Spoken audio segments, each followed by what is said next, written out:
Alors Marco évoque un éventuel échéancier pour Nick De Vries.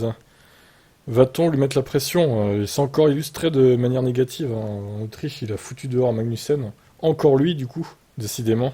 Ils vont être rivaux tous les deux, là. Aucun délai précis n'a été fixé, déclare Marco. Il y a beaucoup de changements en cours au sein d'AlphaTauri en ce moment. On est en train de tout rassembler, le moment venu, nous prendrons une décision.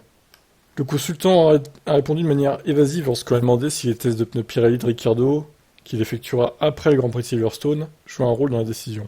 Si l'Australien semble avoir retrouvé sa forme d'antan, ça pourrait être une option de plus pour Red Bull, de le remplacer. De Vries par Ricciardo, donc.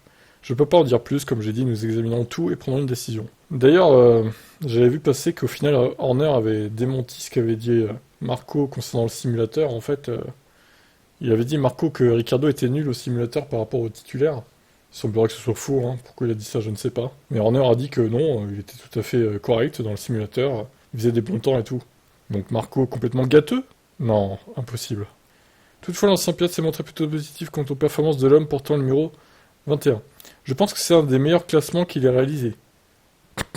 Mais il a ajouté un truc en disant que Tsunoda semble le plus rapide.